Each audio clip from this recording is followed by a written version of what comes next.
Hello बच्चों, आज मैं कक्षा 8 की दिव्यम पुस्तक से संस्कृत व्याकरण जो आर्मी पब्लिक स्कूल की तरफ से है, तो आप चैप्टर पत्र लेखन जो है चैप्टर आपका उसको ओपन कर लीजिए। तो आइए शुरू करते हैं पत्र लेखन। तो यह चैप्टर है पत्र लेखन। पत्र लेखन के बारे में जानेंगे। पहले पत्र लेखन होता क्या है। तो पत्र लिखते समय निम्न बातों पर ध्यान देना है। जैसे कि पहला जो है, पत्र किसके द्वारा किसको लिखा जा रहा है, इसका ज्ञान होना बहुत जरूरी है। पत्र का विषय स्पष्ट होना चाहिए। पत्र का आरंभ तथा अंत कैसे होना चाहिए। पत्र में किसके लिए कैसे संबोधन का प्रयोग करना है, इसका भलीभांति ज्ञान अनिवार्य है। पत्र में रिक्त स्थानों की पूर्ति से पूर्व उसका बार बार वाचन भी अनिवार्य है।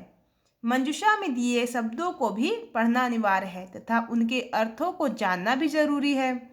पत्र के अतिरिक्त पत्र के रिक्त स्थानों की पूर्ति के बाद एक बार पुनः उसका वाचन करना चाहिए ताकि कोई अशुद्धि न हो।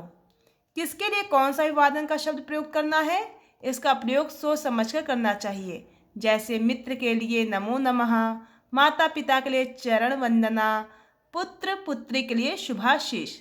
तो यह बच्चों कौन किसके लिए लिख रहा है। जैसे मित्र के लिए लिख रहे हैं तो आप नमो नमः लिखेंगे। अपने माता पिता के लिए लिख रहे हैं पत्र तो चरण वंदना लिखेंगे। पुत्र पुत्री के लिए लिख रहे हैं शुभाशीष। तो यह अभिवादन है। इसी प्रकार वाक्य की समाप्ति पर ध्यान देना अनिवार्य है कि क्या लिखना है। जैसे भवतः शिष्यः यानी आपका शिष्य। तो आइए देखते हैं। अधोलिखित पत्राणि मंजूषात् पदानि चित्वा पूरयेत्। तो ये एक पत्र लिखा हुआ है, हमें मंजूषा से चुनकर शब्द पूरा करना था। तो ये एक पहला हो चुका है, ये पुस्तक ने करके बताया है। तो हम दूसरे पे चलते हैं। इससे पहले में कुछ नहीं करना है, आपको एज इट इज आपको पढ़ लेना है। आइए दूसरे में देखते हैं क्या है। इसमें लिखा है शुल्क दंड क्षमार्थम प्रधानाचार्य प्रति अधोलिखित पत्र मंजूषात् उचित पदानि गृहीत्वा पूरयेत्।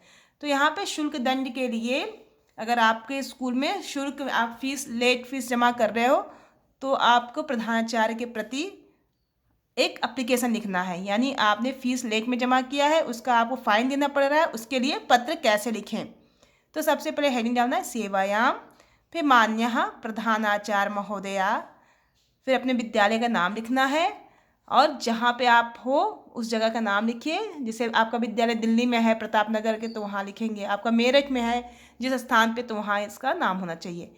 मान्यवरः निवेदनम इदम, यहाँ डैश है तो डैश में इन जो मंजूषा दिया गया हेल्प बॉक्स दिया है इसमें से छांट करके इसको यहाँ पे लिखना है। तो पहले में क्या होगा, तो ये देखिए बच्चों, निवेदनम इदम अस्ति होगा फर्स्ट में। यत मासिक परीक्षायाम अनुपस्थित वशात ₹100 दंडेन दंडितः एषः मम प्रथम अपराधः एव आसीत्। आशा से यत मम शुल्कदंडं क्षमयित्वा भवन्तः मम उपरि अनुग्रहिष्यन्ति। दिनांक डाल देंगे आप, डेट, जिस डेट का आप एप्लीकेशन लिखे हो इस डेट का आप यहाँ पे लिख देंगे। जैसे आज 18 है तो हम 18 का डेट डाल दे रहे हैं।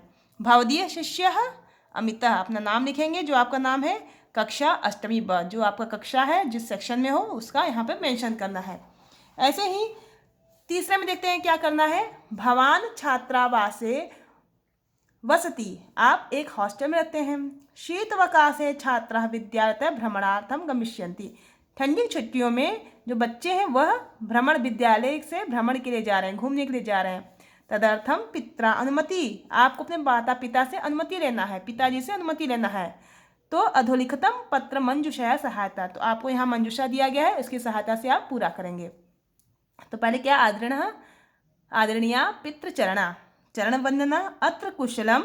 तो यहाँ कुशलम में जो फर्स्ट में है इसमें से आपको भरना है। तो क्या भरेंगे, पहले समाप्ता गंतुम गमिष्यामः की अस्ति की अनुमति, अहम कुशलम अस्ति। तो ये पहले में यहाँ आप भर देंगे बच्चों अस्ति। मम अर्धवार्षिक परीक्षाया यह एव, मम मतलब मेरा, अर्धवार्षिक मतलब होता है हाफ ईयरली एग्जाम कल हुआ है। फिर इसके बाद है एव समाप्ता, कल ही समाप्त हुआ है, तो यहाँ हम भरेंगे समाप्ता।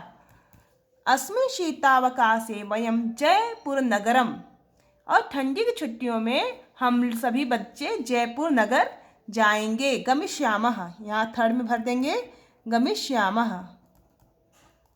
अहम अपि तत्र इच्छामि, मैं भी वहाँ जाना चाहता हूँ।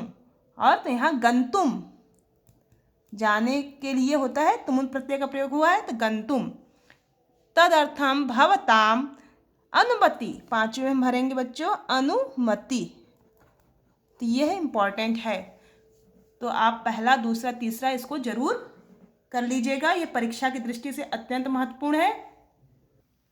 देखिए प्रश्न नंबर 4 जो दिया है यहाँ पे, मित्रम सप्तम कक्षायाम प्रथम स्थान, आपका जो दोस्त है 7वीं कक्षा में प्रथम स्थान प्राप्त किया है, तो उसके उत्साह के लिए आप क्या करेंगे, एक पत्र लिखेंगे। तो कैसे है, प्रिय मित्र सुधीर, प्रिय मित्र सुधीर, सब प्रेम नमो नमः। क्यों, दोस्त के लिए नमो नमः का प्रयोग करेंगे, तो आपको मेरा नमस्कार है। अत्र कुशल एव तत्र अस्तु, अत्र कुशलम तत्र अस्तु। अद्य एव भवतः परिणामः ज्ञातः यत् भवान् सप्तम कक्षायां प्रथमं स्थानं प्राप्तवान्। एतद् ज्ञात्वा अहम् अति प्रसन्नः अभवम्।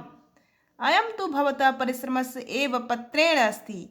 आशा से यत् भवान् अष्टम कक्षायां अपि अधिकतरम अंकान प्राप्स्यति। इसका अर्थ ये है बच्चों कि जो एक सुधीर है वह अपने मित्र के एक जो इसका मित्र है वह कर्ण, जो मित्र है यहाँ पे लिखा है भवदीय मित्रम कर्ण, तो सुधीर को पत्र लिख रहा है कर्ण। क्या लिखा है कि मैं आशा करता हूँ कि आप बहुत अच्छे होंगे। अद्य एव भवतः परिणाम, आज मुझे पता चला है आपका रिजल्ट आया है जो आपकी 7वीं कक्षा में पहले स्थान पर प्राप्त हुए हो। यह जान करके मुझे बहुत प्रसन्नता हुई। मैं अयम तो भवतः परिश्रमस्य एव पत्रेण अस्ति, मैं आप ऐसे ही परिश्रम करते रहें और आशा करता हूँ कि आप 8वीं कक्षा में भी अधिकतम अंक परीक्षा में लाएंगे। गृह सर्वेभ्य नमो नमः, आपके घर गृह सर्वेभ्य नमो नमः, घर में जितने रहने वाले लोग हैं उनको मेरा नमस्कार है। भवदीय मित्रम, आपका प्रिय मित्र कर्णः, तो कर्ण जो है अपने प्रिय मित्र सुधीर के लिए एक पत्र लिखा है। तो ऐसे ही आप पत्र लिख करके अपने दोस्तों को दिया करिए अगर परीक्षा में अच्छे अंक से प्राप्त होते हैं तो ये रहा बच्चों 4 तक पत्र लेखन मैंने बता दिया। अगर कोई डाउट है तो हमें ज़रूर कमेंट्स बॉक्स में लिख करके भेजिएगा। थैंक यू बच्चों, फिर हम अगले वीडियो मिलेंगे। और प्लीज़ हमारे चैनल को लाइक, सब्सक्राइब और अच्छे अच्छे कमेंट्स और शेयर भी करिएगा।